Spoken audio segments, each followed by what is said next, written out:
matin pour récupérer des tickets, c'est quand même une démarche importante et qui montre aussi la volonté que vous avez de rencontrer des grands historiens dans leur jus. Donc bienvenue à M. Gérard Mariel de sa présence parmi nous aujourd'hui. Est-ce que j'ai besoin de présenter Gérard Mariel? Vous êtes directeur d'études à l'UHESS. Une question, parce que j'ai l'impression qu'il y a un écho. Est-ce que vous m'entendez bien? Donc, Gérard Mariel est directeur d'études à l'UHESS, comme vous le savez. Il est chercheur associé à Princeton toujours. Ses travaux sont connus essentiellement autour de l'immigration, du monde ouvrier et également de la fonction qui est celle de l'historien dans la cité et de l'engagement qui peut être celui de l'historien dans la cité. Est-ce que j'ai besoin de vous citer en 1988 le Creuset français, cet ouvrage qui a interrogé l'immigration, le processus migratoire et la formation derrière de l'histoire française et des sociétés d'aujourd'hui. De citer en 2003 Engagement personnel, penser avec, penser contre, itinéraire d'un historien. De citer en 2007 dans le contexte sarkozyste à quoi sert l'identité nationale. En 2010 le massacre des Italiens, revenir sur cet élément de 1893 dans lequel des Italiens ont été massacrés par une partie de la population d'Aigues-Mortes, dans les circonstances qui rappellent que l'histoire de l'immigration n'est pas un long fleuve tranquille. Et sort ces derniers jours une histoire populaire de la France chez Agone. Gérard Mariel, une histoire populaire de la France, ça rappelle bien évidemment un miroir à l'histoire populaire des États-Unis qu'Howard Zinn avait publié il y a de ça un peu plus de 40 ans, publié en France il y a une décennie. Est-ce que vous avez voulu faire comme Howard Zinn, ou est-ce que la quête d'une histoire populaire de la France a d'autres ambitions? D'abord, bonjour à tous, merci d'avoir bien voulu organiser cette discussion entre nous. Donc, effectivement, donc, ce projet d'histoire populaire, il m'a été proposé il y a une dizaine d'années par les éditions Agone, au moment où ils ont publié l'édition française de l'histoire populaire des États-Unis, donc d'Howard Zinn. Donc, j'ai été très, très honoré qu'on puisse penser à moi pour faire l'équivalent de ce qu'Howard Zinn avait fait, puisque c'était donc l'un des historiens, effectivement, qui je considérais comme un modèle, à la fois dans le sérieux de la recherche historique, mais aussi dans son engagement civique. Et j'ai commencé à me plonger dans ce travail, mais je me suis rendu compte assez rapidement qu'on ne pouvait plus faire aujourd'hui une histoire populaire comme Zinn l'avait faite dans les années 70, parce que c'est paru aux États-Unis en 1980, mais il l'a rédigé dans les années 70. Or, les années 70, c'était une période, je dirais, que j'explique ça aussi dans le livre, dans le dernier chapitre, heureuse du point de vue militant, parce que c'était après 68, il y avait une convergence des luttes, comme on dit, les luttes sociales, les luttes féministes, les luttes contre le racisme. Et le deuxième facteur, c'est que Zinn pouvait légitimement dire « je vais vous raconter une histoire que personne n'a racontée ». Parce qu'à son époque, l'histoire des femmes était encore dans les ranges, l'histoire de l'esclavage n'avait pas été faite, etc., etc. Donc il a dans son livre présenté à un vaste public des tas de pans de l'histoire de ceux d'en bas, comme on dit, des classes populaires, des dominés, etc.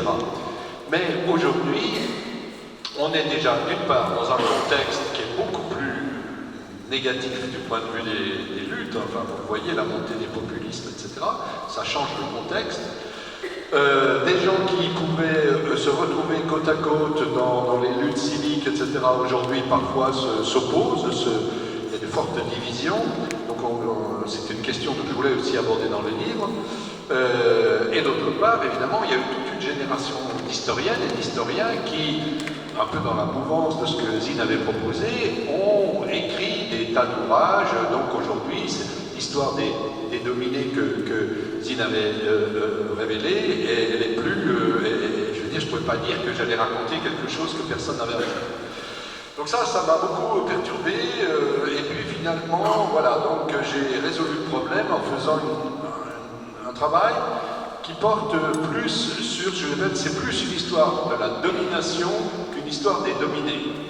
Donc, dans ce livre, je montre comment, en fait, il y a une relation constante en France qui, entre, on pourrait dire, les élites et les classes populaires, et c'est cette relation-là qui, à mon avis, constitue ce qu'on peut appeler le populaire. Donc c'est pas une histoire des classes populaires, c'est une histoire de la relation.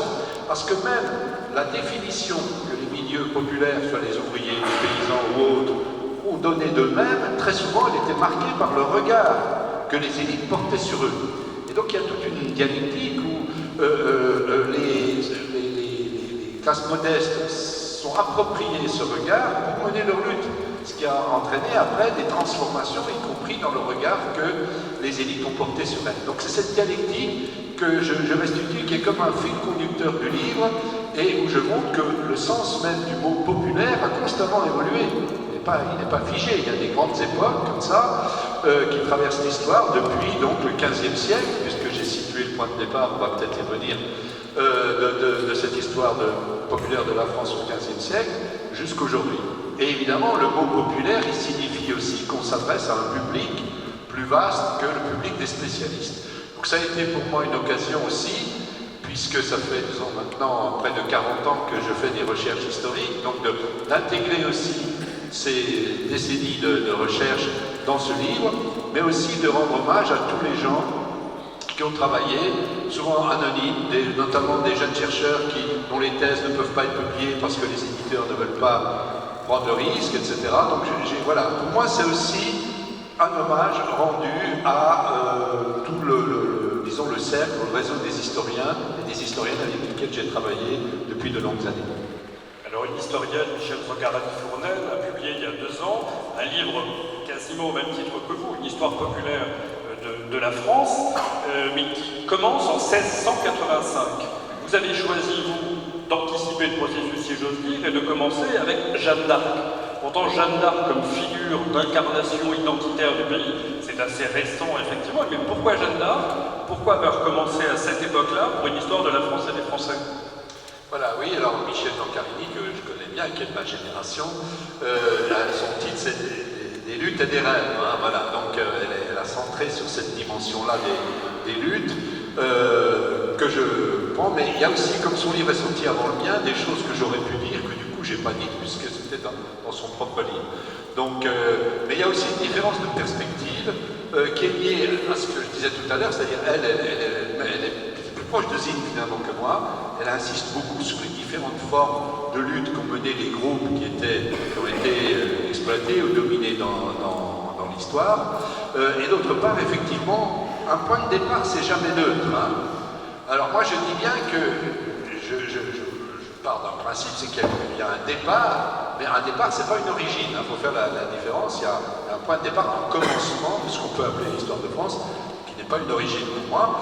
Elle prend 1685, c'est bien l'intention de faire démarrer l'histoire populaire de la France avec l'esclavage.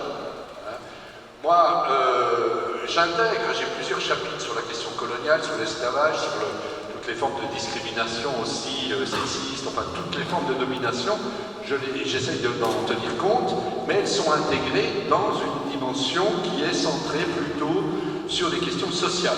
J'ai privilégié les questions sociales, et donc je me suis demandé, eh bien, qu'est-ce qui fait la différence entre une population et un peuple? Je crois que si vous voulez une population, eh bien, ce sont des individus qui sont sur un territoire les uns à côté des autres. Un peuple, ce sont des individus qui ont un lien entre eux.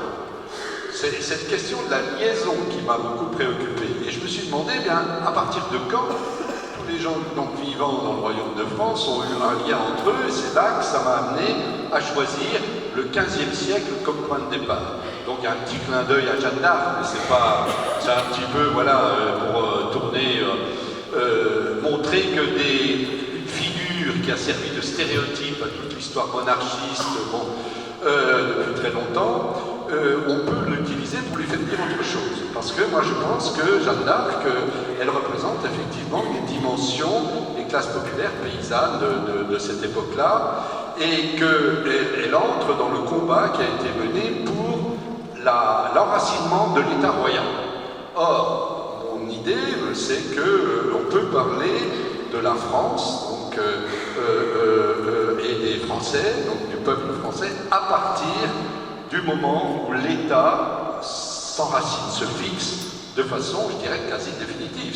C'est l'une des grandes origines, spécificités de la France, cette extraordinaire longévité de l'État, d'un État donc, qui commence à ce moment-là, puisque la guerre de 100 ans, justement, elle aurait pu se terminer autrement, et la France aurait disparu, on aurait eu à la place la Lotharingie, par exemple, hein, qui a fait les frais de cette guerre. Donc il y a bien là un moment où l'État se fixe, et cet État, donc, avec des formes qu'on lui connaît, c'est-à-dire très très centralisées entre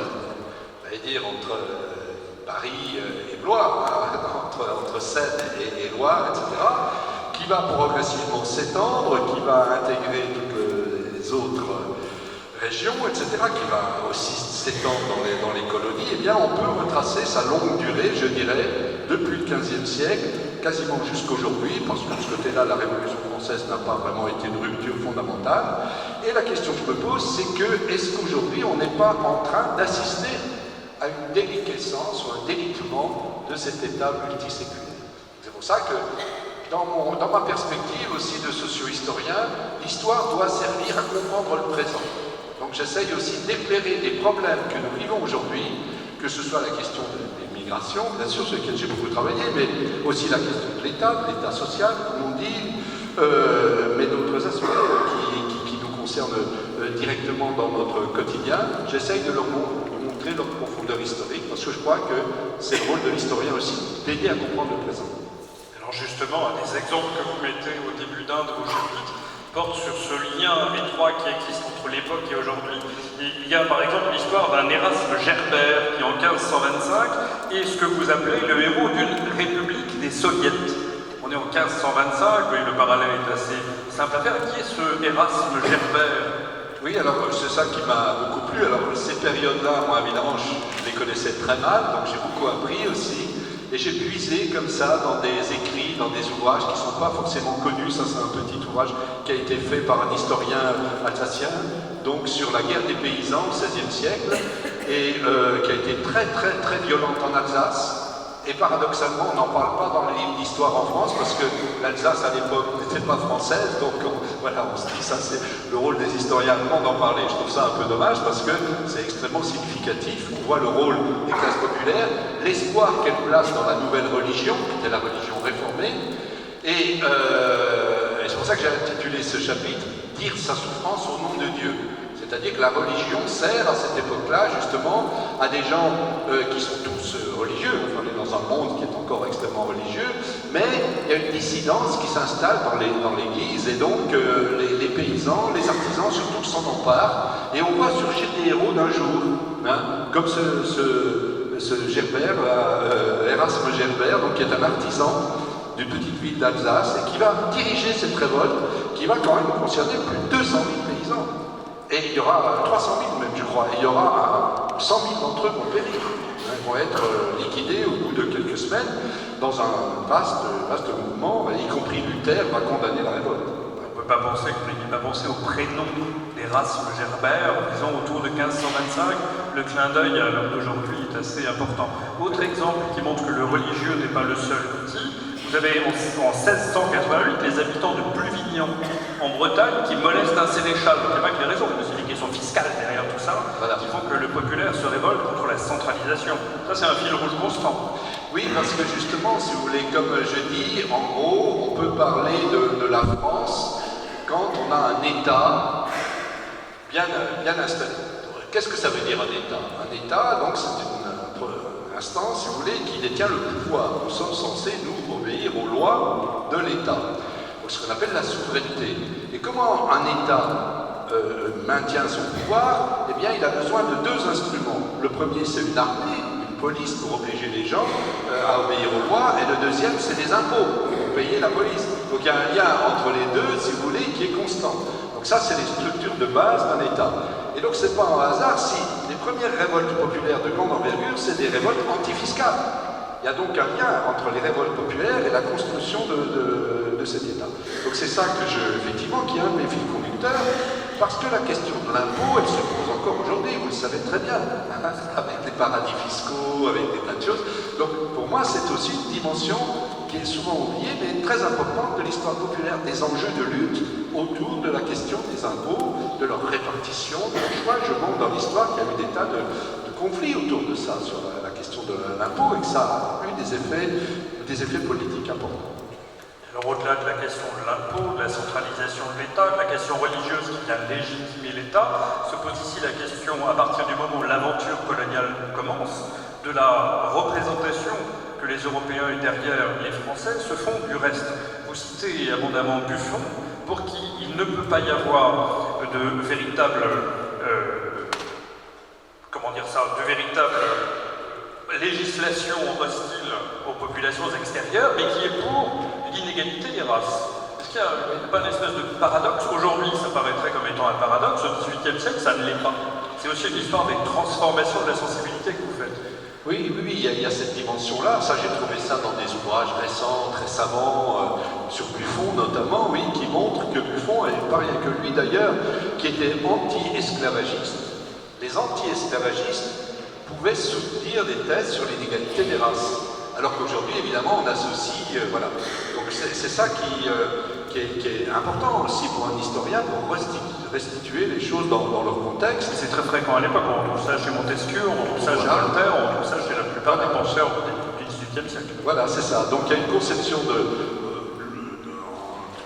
lutte contre l'esclavage qui est au nom de la liberté, et ça n'implique pas forcément une reconnaissance de l'égalité entre les personnes, enfin une vision, je dirais, humanitariste du monde. Donc ça, c'est effectivement important, donc j'ai insisté là-dessus, mais j'ai aussi voulu montrer comment les enjeux des questions, de ce qu'on appelle, d'un terme un peu barbare peut-être, mais la racialisation, c'est-à-dire comment, c'est pas inné. Par exemple, le fait de considérer que la couleur de peau est équivalente de la race. Aujourd'hui, ça paraît évident à beaucoup de gens, mais c'est une construction historique. C'est une construction historique, donc je replace tout ça dans l'époque, où je montre que les premiers esclaves, entre guillemets, c'est-à-dire c'était des gens, des paysans, des pauvres du royaume de France, qui étaient quasiment déportés, ou alors qui partaient, qui signaient des contrats de 36 mois, on les appelait les 36 mois d'ailleurs, ça a été les premiers qui ont occupé les Antilles, qui ont été utilisés à l'époque c'était pas encore de la canne à sucre, c'était surtout plantation de tabac, etc. Et pendant ces 36 mois, ils étaient privés de leur liberté, ils pouvaient être vendus, achetés, etc. Donc ils avaient un statut d'esclave, et c'est à cause des résistances de ces classes populaires-là que les grands colons ont commencé à organiser la traite africaine. Et voilà, il y a donc aussi des alliances qui ont pu se constituer entre les colons pauvres, les esclaves africains et ceux qu'on appelait les Kalinagos, c'est-à-dire les Amérindiens, et les gens qui étaient là avant, les premiers habitants. Et c'est pour casser cette solidarité qui menaçait les privilèges des grands colons que progressivement il y a eu la racialisation, c'est-à-dire des catégories raciales qui enfermaient les gens dans des statuts en disant les blancs sont supérieurs aux noirs, etc., etc. Donc je trouve que c'est important, même pour comprendre aujourd'hui ces questions-là, de les resituer dans leur perspective historique en montrant à chaque fois combien la question sociale est toujours présente, hein, à des degrés d'intensité divers, mais elle est toujours présente, y compris dans l'Empire colonial. Alors vous disiez tout à l'heure que la Révolution française n'est pas forcément une rupture dans l'histoire et la manière dont on peut penser l'organisation de l'État, le contrôle du territoire, etc. Mais on relie très souvent la Révolution française avec la création d'un sentiment, d'une opinion publique. Est-ce que c'est quelque chose qui est crédible ou pas? Parce qu'à partir du moment où vous avez la guerre des farines 20 années auparavant, vous avez la conscription qui s'organise, effectivement, il y a des moments qui incarnent cette idée qu'il existerait une opinion publique française. Mais est-ce que c'est tant une rupture que ça? Donc moi, dans ma chronologie, elle n'épouse pas forcément la chronologie habituelle, 1789, etc. En fait, moi je crois que, et là encore, hein, je m'appuie sur les recherches récentes, je n'ai pas moi-même directement travaillé là-dessus, hein, mais que de plus en plus les historiens estiment que la rupture, elle date de 1750. En fait, donc une trentaine d'années avant la Révolution, une quarantaine d'années avant la Révolution. Et un point sur lequel j'insiste beaucoup, ça c'est ma formation de sociologue, c'est la question de la définition du lien social. Le lien social, ça peut être un lien direct, comme nous par exemple aujourd'hui, je vous parle, vous m'écoutez, on est dans un lien direct. Mais de plus en plus, on va avoir le développement de liens indirects. C'est-à-dire, on entre en lien avec des gens qu'on ne voit pas, qu'on ne connaît pas. Et les deux grands vecteurs de ces liens indirects, c'est la monnaie et l'écriture. Bon. Et donc, 1750, le milieu du XVIIIe siècle est une période extrêmement importante parce que c'est un moment où la culture écrite se répand beaucoup.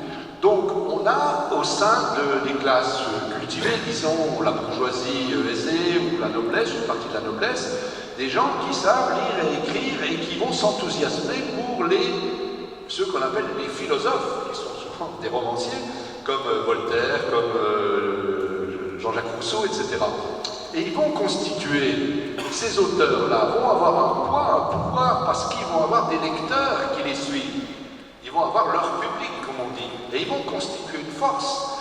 Et la monarchie va prendre peur, va les mettre en, vous savez, être cachés à la Bastille, etc. Mais elle ne va pas empêcher, elle ne va pas pouvoir empêcher le développement de ce qu'on appelle donc, une opinion publique. Et ça va être tout à fait déterminant dans les transformations de notre société qui vont amener la Révolution française et ensuite donc ce qu'on appelle la citoyenneté, c'est-à-dire l'existence d'un pouvoir qui est indépendant ou en tout cas autonome par rapport à l'État et qui apporte une contestation. C'est l'embryon de la démocratie qu'on connaît aujourd'hui. Donc dans la définition de la citoyenneté, il y a aussi la définition de la liberté. Et derrière la question de la liberté individuelle se pose la capacité à se défendre.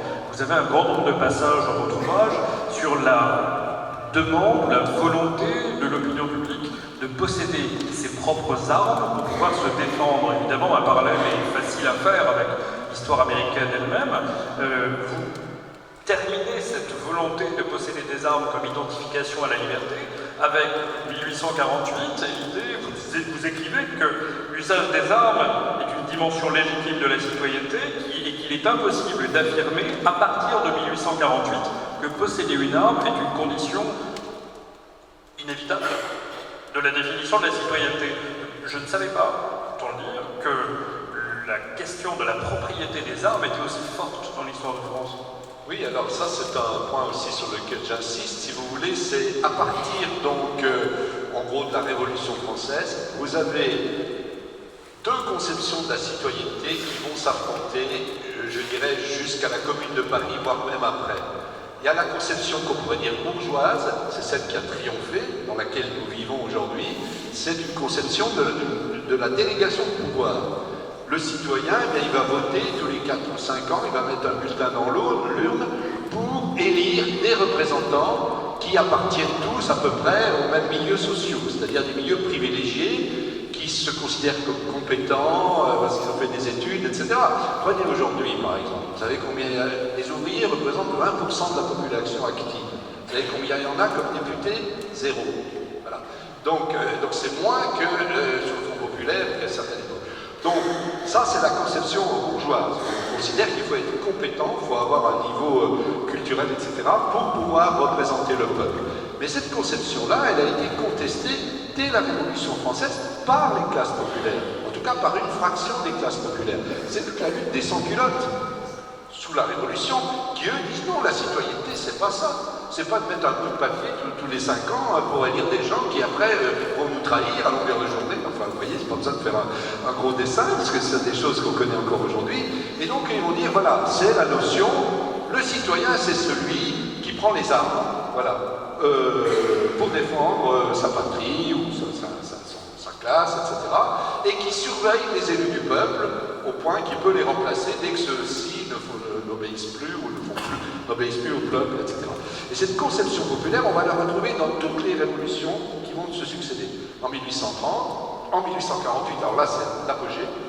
Je me suis beaucoup servi de la thèse d'un jeune historien qui s'appelle Louis Inker, qui a publié sa thèse sur les citoyens combattants, justement, où il montre justement tout l'enjeu qu'il y a autour de ça. Mais une fois que ces citoyens combattants, auxquels nous devons quand même le suffrage universel, au moins dans sa version masculine, puisque c'est à ce moment-là que le droit de vote est étendu aux classes populaires, eh bien, une fois qu'ils vont être éliminés, évidemment, cette conception va de plus en plus être affaiblie. On la retrouve sous la Commune de Paris, en 1870-71, et puis après, elle va quand même, cette conception populaire de la citoyenneté, on la retrouve par exemple dans le mouvement ouvrier, c'est ce qu'on appelait le syndicalisme d'action directe, justement. Vous Vous savez, la France a été un des pays où ce syndicalisme d'action directe, on disait anarcho-syndicaliste, était très fort pour ces raisons historiques. Vous voyez, une conception de la citoyenneté où, au sein même des syndicats, eh bien, on ne déléguait pas son pouvoir à un secrétaire général lointain, mais on agissait soi-même, etc. Voilà, on retrouve ça en 1936, y compris en 1968 avec le thème de l'autogestion, par exemple, et encore aujourd'hui, dans certaines formes de lutte, où on réactive cette conception d'une participation directe des citoyens à la vie de la nation. Alors vous parlez du monde ouvrier, mais vous avez aussi le monde agricole et tout au long le monde paysan, pardon, et tout au long du 19e siècle, ces deux groupes-là fusionnent. Est-ce que leurs intérêts sont les mêmes? Est-ce que leurs modes d'action sont les mêmes? Est-ce qu'il n'y a pas à un moment donné une opposition qui fait que l'un va être assimilé à une forme de réaction, l'autre assimilé à une forme de progrès, parce que c'est pas derrière une construction politique? Oui, alors ça c'est un des points que aussi j'aborde dans le livre, c'est quand on parle des classes populaires, il ne faut pas croire qu'elles présentent un front uni. Il y a des contradictions, des tensions, des incompréhensions, des intérêts divergents aussi. Donc on peut très schématiquement distinguer trois groupes, les ouvriers, les paysans et aussi les petits artisans, ce qu'on appelait les indépendants pendant très longtemps en France, qui étaient très nombreux, les artisans, les petits commerçants, etc. Et ces trois groupes ne vont pas, enfin c'est rare dans l'histoire qu'ils aient avancé du même sens. Hein. Donc ce que je montre, c'est justement par exemple dans le chapitre sur Napoléon III, que j'ai appelé des usines à la campagne, c'est un petit peu une référence à Alphonse Allais, vous voyez, qui voulait installer les villes à la campagne, je pense que vous connaissez cette blague.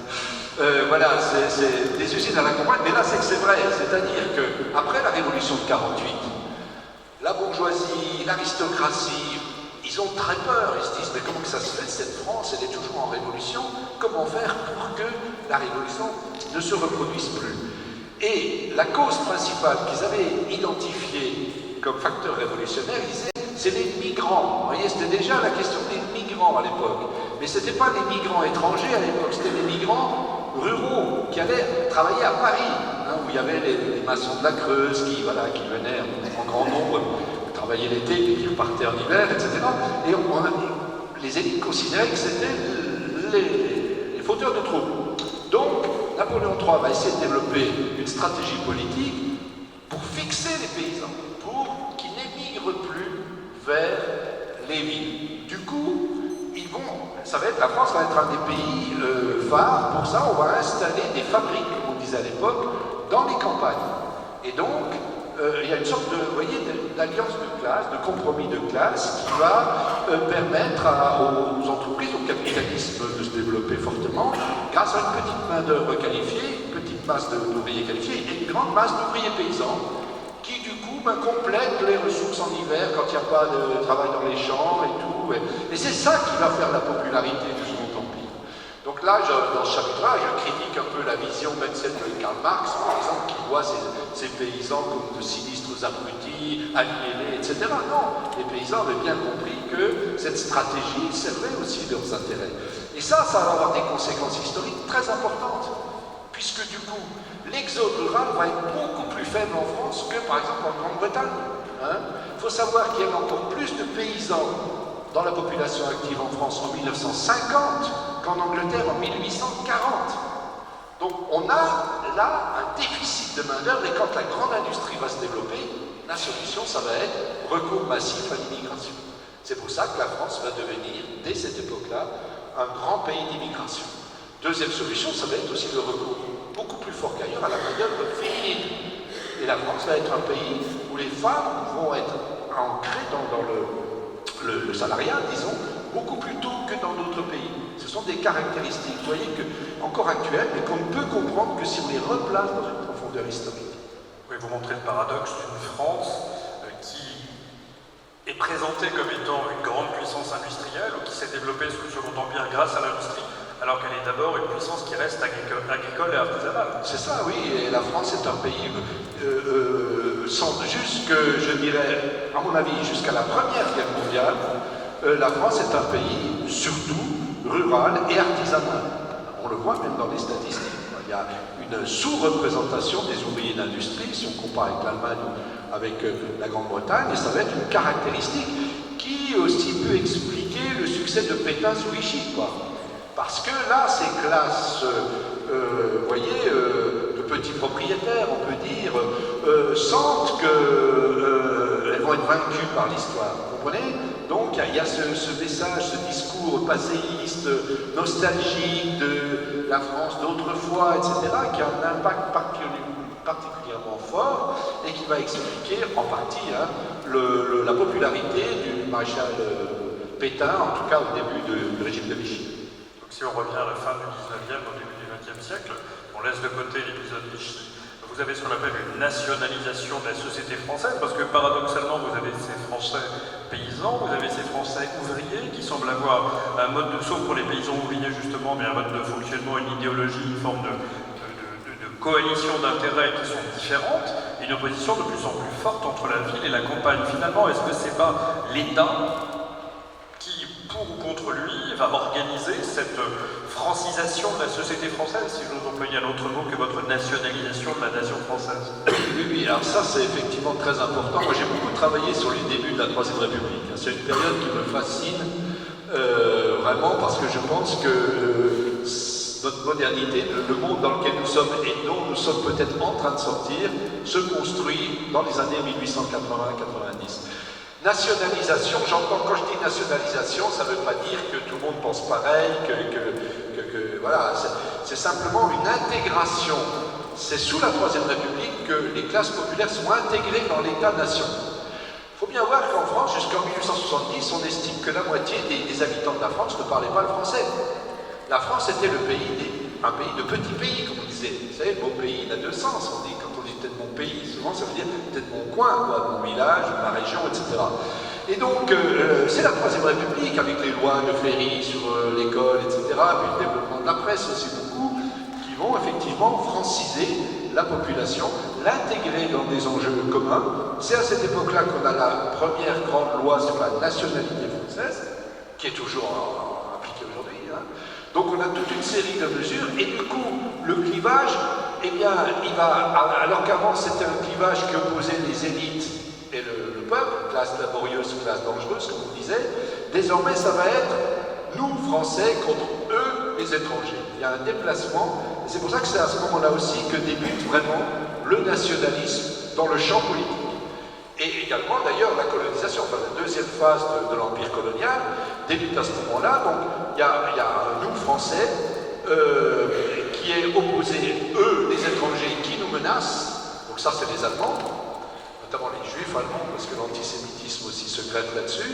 Et puis, un nous, Français, qui sommes supérieurs à eux, les indigènes, les sauvages de l'empire colonial, que nous allons civiliser. Voilà le double message qui est véhiculé à partir de ce moment-là, qui n'est pas partagé par tous les Français, bien évidemment, mais quand même qui est majoritaire à partir de ce moment-là. Alors c'est la question que j'allais vous poser, pas partagé par tous les Français, mais le sentiment dans les affaires que vous ressortez, notamment celle d'Aigues-Mortes, était bien de dire que les Français blancs du territoire français, ouvriers et paysans, se considèrent très différents de ces Italiens, très différents même de ces populations que l'on va coloniser à l'extérieur. Le discours d'un Ferry, pour le coup, disant classe supérieure, nous devons, pardon, je ne me souviens plus l'expression du titre de son discours de 1885, mais classe inférieure, classe supérieure, ce discours-là, est-ce que c'est un discours qui prend dans la population, ce discours de l'inégalité des races, ou est-ce que c'est un discours qui est très vite combattu? On sait que Ferry s'est vu répondre par Clémenceau en juillet 1885, classe inférieure, classe supérieure. J'en ai suffisamment entendu de l'allemand pour ne plus croire grand-chose de ces distinctions-là. Est-ce qu'au sein de la population française, cette distinction prend ou pas? Alors on peut le savoir. Là, il faut distinguer des niveaux d'analyse, si vous voulez. Il y a le niveau, on pourrait dire, rationnel, c'est toujours vrai d'ailleurs aujourd'hui, et il y a le niveau émotionnel. J'insiste beaucoup là-dessus, parce que je trouve que justement, les historiens n'en tiennent pas assez compte. Ils sont trop dans le rationnel. Et souvent, je vois mes collègues, je leur dis, mais vous croyez que le monde entier, c'est une immense salle de classe, ou une immense séminaire, etc. Et que, mais non, c'est pas comme ça que ça se passe. Comment je ne citerai pas de nom, mais des journalistes, disons, des essayistes complètement réactionnaires qui racontent des absurdités grosses comme... Eric Z. Voilà, EZ. J'ai écrit une tribune dans le Monde la semaine dernière là-dessus, si je vous y renvoie, mais comment... alors, il y a beaucoup de raisons, hein, leur impact, c'est parce qu'ils sont aussi bien servis par toute une série de médias très puissants, mais il y a aussi, parce qu'ils vont savoir toucher la corde émotionnelle, vous comprenez.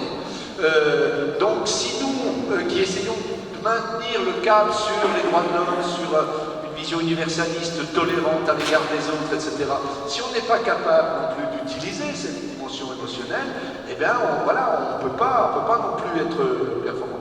Donc je crois qu'il y a, si vous voulez, cette dimension émotionnelle, elle se traduit souvent par l'identification. À qui on va s'identifier, à quel personnage on va s'identifier. Vous voyez? Et donc, à l'époque dont on parle, évidemment, les journaux, les manuels scolaires, ils fabriquent des héros en disant voilà le français. Hein? C'est toujours au singulier. On ne dit pas tellement la française. Le français. Bon, donc on le voit, alors il y a le chevalier Bayard, etc. On fait remarquer des fois, oui, mais il y a aussi Jeanne d'Arc. Oui, mais Jeanne d'Arc, ça, apparemment, elle se masculinise, c'est-à-dire au moins elle commence à faire la guerre quand on en parle. Donc il y a tous ces schémas auxquels les Français vont s'identifier. Et donc ça, c'est très puissant. Donc ça ne veut pas dire forcément qu'ils sont racistes, parce que je trouve que c'est un peu infamant de considérer que quand on a des préjugés, on est forcément raciste. Tout le monde en a des préjugés. D'où le rôle de l'éducation. Mais il y a une logique d'identification. Et comme tout le monde a besoin de se dire ah ouais, je suis quand même quelqu'un de bien, hein, d'être fier, etc. Bien, vous voyez, donc ces moyens nouveaux qui sont véhiculés par les manuels scolaires, qui sont véhiculés par les journaux, surtout, je crois que ces journaux ont un grand impact. Oui, là-dessus, juste une petite parenthèse, il faut voir qu'au début de la Troisième République, en vingtaine d'années, on passe de 1 million de lecteurs de journaux quotidiens à 10 millions. C'est phénoménal comme révolution. La littérature imprimée entre dans tous les foyers populaires. Et donc, voilà, le journal entre dans la vie, il y a toutes les crises diplomatiques, il y a voilà, les fachos-da, il y a enfin, toutes ces choses-là. Et donc, ben, les gens vont s'identifier, ils s'identifient aux Français. Parce que les journalistes, ils parlent au nom des Français. Donc ça, c'est très puissant. Et pour combattre ça, c'est difficile. C'est difficile, ça va se faire, hein, notamment grâce aux militants de la Ligue des droits de l'homme, puis après aux militants de l'Empire colonial aussi, et puis la France, la gauche humaniste, et après le mouvement ouvrier qui vont commencer à jouer dans les brancards, mais ça ne se fait pas immédiatement. Vous voulez dire que l'affaire Dreyfus, par exemple, c'est un moment de transition entre la manière de considérer la population française au XIXe siècle assez éclatée, plutôt paysanne, assez peu ouverte finalement par méconnaissance, et celle de la fin du XIXe qui a vécu par l'école une forme d'extériorisation, l'antisémitisme très présent dans la presse pendant l'affaire Dreyfus. Est-ce qu'il révèle finalement un élément de décalage entre ces élites qui écrivent et la population? Oui, alors l'affaire Dreyfus, c'est vraiment un moment très important parce que pendant toute cette période-là, ce qu'on peut appeler le racisme était focalisé sur l'antisémitisme. Tous les discours voilà, visant, d'ailleurs, les Juifs étaient présentés comme une race, et comme une race qui ne s'assimile pas. Et vous avez donc les discours de Drummond, par exemple, qui est l'un des journalistes qui a popularisé l'antisémitisme, disant, regardez, ça fait 2000 ans qu'ils sont là, pour certains d'entre eux, et ils ne sont toujours pas assimilés dans la population française. Et là, ensuite, il disait, ben, c'est à cause de leur religion, parce que la religion juive leur apprend à détester les chrétiens. Bon, vous voyez, aujourd'hui, il suffit de remplacer religion juive par religion musulmane, et on retrouve toute une série de choses du même ordre. Hein. Donc c'est des structures et qui ont un impact, mais l'affaire Dreyfus, voilà, il va y avoir une mobilisation des associations, beaucoup aussi des milieux comme les enseignants, aussi des universitaires, etc. Donc il va y avoir une France qui va revendiquer le fait que la France est le pays des droits de l'homme pour s'opposer à ça. Et la victoire des Dreyfusards, qui va amener la victoire de la gauche en 1902, le bloc des gauches, va avoir un impact parce que du coup, on va se dire, bah oui, mais le racisme, il ne touche pas que les Juifs. Et c'est comme ça que la question va s'élargir et que la question coloniale va être posée. L'exploitation des Africains, etc., ou bien en Indochine, va être posée. Il va y avoir un processus qui va élargir la réflexion sur l'ensemble des personnes, on dirait aujourd'hui discriminées. Alors un autre moment que vous mettez en avant et qui interroge également, c'est l'Union sacrée de 1914, en disant finalement finalement, vous avez des gens qui ont l'air très différents, qui se sont progressivement, j'allais dire homogénéisés, mais c'est pas du tout le terme en fait, mais qui ont commencé à avoir les mêmes références, disons, qui vont, et vous trouvez que c'est un paradoxe, accepter le principe militaire, alors qu'en leur sein pouvaient subsister des associations, des groupes qui, au contraire, étaient anti-militaristes, vont accepter cela au nom de la défense de la nation. Est-ce que finalement, l'union sacrée, c'est la réussite de toute la Troisième République, ou est-ce que c'est un moment qu'on peut qualifier d'unique? En 1939-40, le sentiment va être un peu différent. Pour moi, c'est le débouché, la Première Guerre mondiale, c'est le débouché de toutes les mutations qui se sont produites depuis les années 1880, et notamment de l'intégration des classes populaires au sein de l'État-nation. Alors évidemment, il y a un phénomène dont je n'ai pas encore parlé, qu'il faut souligner, c'est la naissance du mouvement ouvrier. C'est-à-dire qu'à partir des années 1800, vous savez, jusque dans les années 1880, le clivage droite-gauche, il opposait les républicains et les monarchistes. C'était ça, droite-gauche. Ensuite, vous avez une fracture qui se fait au sein des républicains, avec à la gauche des républicains la naissance des partis socialistes. Des socialistes, le premier parti socialiste important en France s'appelait le Parti ouvrier français, de Jules Guesde, et c'est un parti qui se dit marxiste, donc internationaliste. Ils adhèrent à la première puis à la deuxième internationale. Et donc on a un clivage très important dans la vie politique française qui oppose la droite qui défend le national, la nation, et la gauche qui défend le social, la classe ouvrière, le prolétariat. Et ce clivage, il va se développer, pas rien qu'en France, hein, dans tous les pays, en Allemagne surtout d'ailleurs, où le SPD, le Parti socialiste allemand, devient le premier parti allemand en 1912, ce qui crée chez les conservateurs une angoisse terrible. Et l'historien considère que c'est un des facteurs qui va pousser les nationalistes à déclarer la guerre à la France, hein, pour éviter une victoire des socialistes. Et donc, malheureusement, ce qu'on constate, c'est qu'au final, le principe internationaliste, prolétaire de tous les pays, unissez-vous, hein, c'est Marx, Engels dans le manifeste du Parti communiste, ne va pas tenir face au nationalisme. C'est-à-dire, dans les épreuves de force, eh bien, le facteur national l'emporte sur le facteur social. Parce que, évidemment, même les classes sociales sont structurées par l'État national. Vous comprenez? Donc, il y a une situation de faiblesse, et c'est pour ça qu'en 1914, tous les partis socialistes européens rejoignent l'Union sacrée, et, sauf Jaurès, qui va être assassiné, vous le savez, parce qu'il défend le pacifisme, jusqu'au dernier moment. Et la veille de la déclaration de guerre, il est assassiné par un anarchiste, par un nationaliste, pardon. Et voilà, donc ça, c'est même une leçon cruelle de l'histoire, qu'il faudrait aussi méditer pour essayer de comprendre aujourd'hui pourquoi le nationalisme a de nouveau le vent en poupe dans un pays comme la France. Alors les bulletins de 1917, est-ce que c'est un processus qu'on peut mettre dans le... Est-ce qu'on peut politiser ce processus ou est-ce qu'il est lié uniquement à la guerre?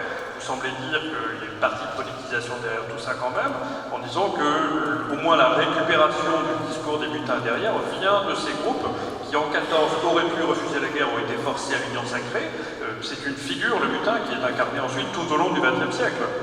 Oui, voilà, c'est ce qui s'est passé, parce que, j'allais dire heureusement, c'est que l'histoire, elle change, voilà, elle passe par des phases multiples, il ne faut jamais désespérer, même quand on est dans une phase désespérante, hein, si je puis dire. Et ce qui s'est passé, c'est que les ouvriers, les paysans qui avaient rejoint l'Union sacrée, eh bien, à partir de 1917, comme la guerre, vous voyez, s'éternise, etc., qu'il y a une misère très forte, il y a tous ceux qui sont morts au combat, il y a un retournement. Et le facteur social, la classe, reprend le dessus sur le national. Et ça commence en Russie, avec la révolution russe, la révolution bolchevique, et Lénine, qui va fonder la Troisième Internationale. Et du coup, il y a la révolution en Allemagne, hein, 18, où il y a les conseils ouvriers, etc., qui chassent l'empereur Guillaume II et tout. Donc il y a un retour de manivelle et la question sociale va reprendre le dessus. Et c'est dans ce contexte-là, effectivement, qu'il y a une multitude de grèves, qu'il y a les mutineries qui se développent, et donc un nouvel espoir qui naît, qui est l'espoir justement d'une révolution communiste avec le thème un petit peu, on regarde l'URSS comme voilà, l'exemple du paradis communiste. Malheureusement, là encore, ça débouchera sur un désenchantement assez rapide. Alors si on se place à la fin du XXe siècle, pour le coup, vous avez un processus qui s'est retourné, puisque c'est à nouveau la nation contre la classe cette fois-là. Une grande partie des tensions d'aujourd'hui tiennent à l'identification de la nation à une forme de culture, ou tiennent à l'identification de la nation à une forme racialisée, et à nouveau comme si on se retrouvait à la fin du XIXe siècle. Vous qui aimez faire des parallèles historiques, faire des concordances des temps, dirait Jean-Noël Zamenet, est-ce qu'on peut faire un parallèle entre la fin du XIXe siècle et la fin du XXe siècle de ce point de vue-là? Je crois qu'on peut faire un parallèle au sens où la fin du XIXe siècle, il ne faut pas l'oublier, c'est une terrible crise, hein, une grande dépression. C'est la première grande dépression du capitalisme et elle est particulièrement forte en France parce que ce mode de production dont j'ai parlé tout à l'heure, qui associait l'agriculture et l'industrie, qui privilégiait encore les artisans, il va s'effondrer. Parce que c'est la naissance des grandes usines dans la sidérurgie, les mines, etc. etc. Donc c'est une nouvelle société qui émerge. Mais ça fait beaucoup de dégâts. Beaucoup de gens, l'affaire d'Aigues-Mortes, elle s'explique parce que les ouvriers qui travaillaient avant, qui avaient des petits métiers, ils ont été réduits au chômage, ils sont devenus des vagabonds. L'État républicain réprime le vagabondage. Si vous êtes surpris en situation de récidive, vous êtes envoyé à Cayenne, des lois extrêmement sévères. Donc on a des vagabonds, enfin vagabonds entre guillemets, c'est des ouvriers, c'est des chômeurs si vous voulez, on les appelle des trimards à l'époque. Eh bien, ils quittent les régions où ils habitent et ils vont dans le sud de la France parce qu'ils se disent en été, dans le sud, on a plus de chances de trouver du travail. Et c'est comme ça qu'ils vont essayer de se faire embaucher dans les salins d'Aigues-Mortes, mais les patrons qui avaient pris l'habitude de faire venir des Italiens, des Piémontais, ne veulent pas embaucher les trimards parce qu'ils n'ont pas la force, ils ne connaissent pas le boulot, etc. C'est ça qui va être la cause de l'émeute. Hein. Et les Italiens coûtent moins cher. Et ils coûtent moins cher, bien sûr, ils ont un rendement supérieur, etc. Donc il y a tous ces éléments-là qui jouent. Donc il y a une crise terrible à la fin du XIXe siècle. Et je pense qu'aujourd'hui, nous vivons une crise du même type. Une crise, on ne sait pas où elle va, parce qu'on n'a pas le recul, mais on voit bien avec ce qui s'est passé. J'analyse ça dans mon dernier chapitre en détail, hein, la délocalisation des entreprises de main-d'œuvre pour les installer dans les pays à bas salaire. Ça a entraîné. On sait, je viens de Lorraine, j'ai fait ma thèse sur la sidérurgie Lorraine, j'ai vu la destruction.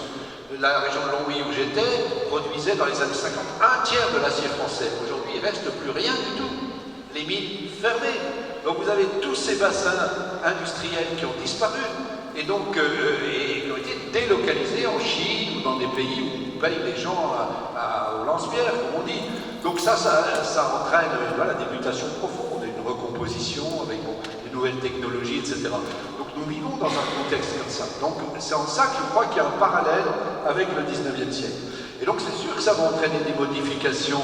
Fin 19e siècle, c'est la naissance du nouveau mouvement ouvrier, donc qui s'installe à ce moment-là. Aujourd'hui, voilà, il faut imaginer, c'est à la nouvelle génération, c'est d'imaginer de nouvelles formes de résistance, etc. Mais je pense quand même que l'extrême droite d'aujourd'hui est différente de l'extrême droite de cette époque ou des années 30. Hein.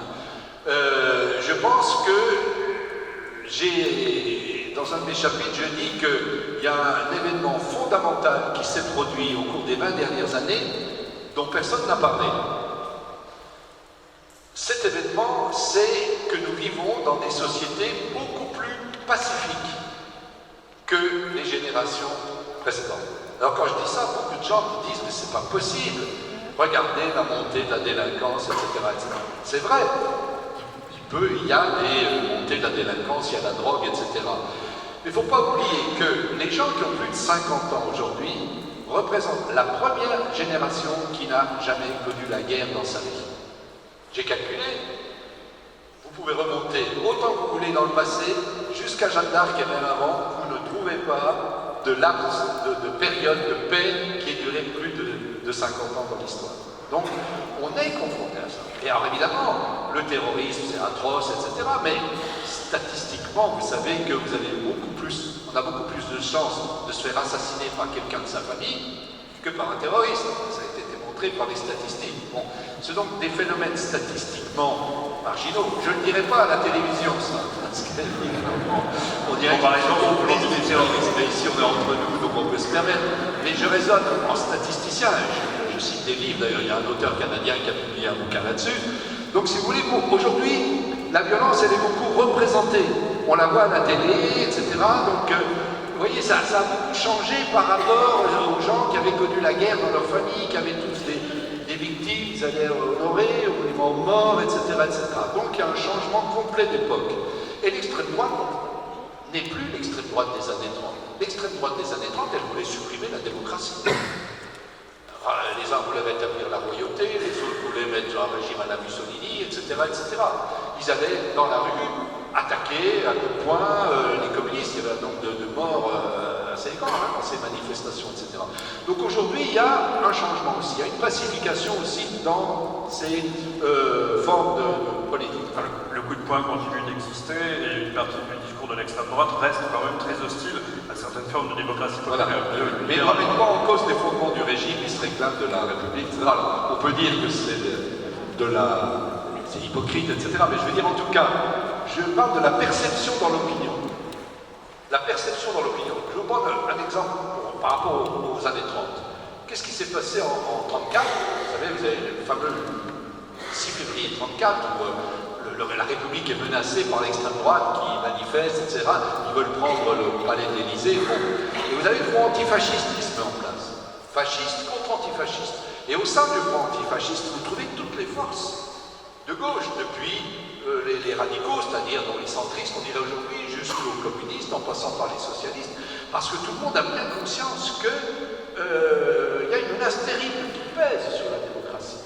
Bon, eh bien, aujourd'hui, on n'arrive pas à constituer des fronts si larges, parce qu'effectivement, dans l'opinion, il y a un livre, une thèse qui a été écrite qui montre comment Jean-Marie Le Pen a réussi son coup, je dirais, à devenir quelqu'un de populaire. Vous savez que Jean-Marie Le Pen, ça faisait longtemps qu'il était dans la vie politique française. Il avait été même candidat au présidentiel en 81, il avait fait moins d'1% des voix, je crois. Et soudain, à partir de 84, boum, ça explose. Eh bien, les études qui ont été faites ont montré que le moment décisif où Jean-Marie Le Pen a commencé à avoir du succès, c'est à la télé. C'est l'heure de vérité en 1984 où il a explosé l'audimat. Hein? Donc du coup, eh bien voilà, on a habitué les gens à présenter ce type qui avait été condamné pourtant par la justice pour ses propos, etc. On a banalisé. Et les gens qui tous les jours voient quelqu'un comme ça à la télé en prime time, ils ne vont pas se dire c'est un horrible, c'est Hitler. Ils ne vont pas se dire quand même la télévision ne passerait pas Hitler à 8h30 le soir. Donc s'il passe à la télé à une heure de grande audience sur une chaîne publique, c'est qu'il n'est pas si dangereux que ça. Il y a beaucoup de gens qui vont raisonner comme ça. Je ne dis pas qu'ils ont raison, moi je ne me prononce pas là-dessus. J'essaye de comprendre la réception. J'essaye de comprendre pourquoi des gens que je refuse, moi, de traiter de racistes, parce que je trouve c'est facile de dénoncer comme ça des anathèmes, etc. Comment ils peuvent se conduire comme ça. Et ça, on a intérêt à tous y réfléchir. Parce qu'on voit que ça se développe. Regardez Trump aux États-Unis, c'est des phénomènes un peu comparables. Donc voilà, il y a une responsabilité, qui est la responsabilité de tous, notamment aussi des journalistes, de faire en sorte qu'on dresse des barrières de façon à ce que ces thèses-là ne soient pas popularisées. On peut peut-être présenter aussi Jean-Marie Le Pen comme un phénomène de transition entre une extrême droite et une autre extrême droite. Il était directeur de campagne de Pierre Poujade au milieu des années 1950 et aussi le premier candidat d'extrême droite à être au deuxième tour des élections présidentielles. Mais j'ai une dernière question, parce que je voudrais qu'on ait 5 minutes pour les questions de la salle. Une dernière question qui est sur le rôle des programmes scolaires dans la construction d'une identité commune. Laurence Decoq et d'autres, autour du comité de vigilance sur les usages publics de l'histoire, a pu pointer du doigt la manière dont les programmes scolaires ont été formés en disant qu'ils présentent une manière de penser l'histoire qui est celle de l'État ou qui est celle que vous appelleriez les dominants. Est-ce que cette manière de penser les programmes scolaires est toujours aussi forte aujourd'hui, ou est-ce que ça a été un moment donné de l'histoire de France? Est-ce qu'on peut l'identifier au moment Sarkozy, ou est-ce que le problème est toujours aussi fort aujourd'hui? La question des manuels scolaires ou de l'enseignement de l'histoire, il remonte au début de la Troisième République. On a forgé justement l'unité nationale avec une mémoire qui était véhiculée par les manuels scolaires, nos ancêtres les Gaulois, etc. Ça date de cette période-là. Il y avait ce qu'on appelait le roman historique. Bon. Il y a eu des transformations, des progrès qui ont été faits, surtout à partir des années 50-60. Où là, il y a eu une période qui est d'ailleurs, dans tous les domaines, la période la plus positive, je dirais, de notre histoire, d'histoire où on a commencé à intégrer. Moi-même, j'ai participé à 2 commissions ministérielles pour la réforme des programmes d'histoire dans les années 80 pour que la question de l'immigration ait une place plus grande. Donc, il y a eu donc des progrès pour diversifier, pour mettre que la question coloniale soit présente, etc. Mais ça reste toujours des enjeux extrêmement importants. Emmanuel Scolaire, il y a beaucoup d'enjeux. Hein. Ça ne se résume pas simplement à une ligne politique, parce que ceux qui fabriquent les programmes, il y a des instances dans tout cela. Il faudrait arrêter Laurence de Coq, elle est là d'ailleurs aujourd'hui, il va lui demander sur tout ça. Mais ce que je voulais dire là-dessus, c'est que c'est encore d'actualité. Vous savez qu'il y a un débat actuel sur la réforme des programmes. Et là, d'après les bruits que j'entends, c'est très inquiétant. Par exemple, l'histoire d'immigration a été complètement supprimée. Hein, que l'histoire des femmes, on n'en parle plus, que l'histoire sociale même disparaît. Donc on a un retour en arrière aujourd'hui. C'est pas définitif. Donc on peut encore faire évoluer les choses. Mais dans la situation actuelle, on est plutôt dans une phase régressive, même par rapport à l'époque de Nicolas Sarkozy, qui n'avait pas trop touché quand même au programme, même si ses discours étaient critiques. La réforme d'Arcos, bref, on va en parler une autre fois. Il nous reste quelques minutes pour des questions que vous pourriez avoir. Au fond, un micro va circuler.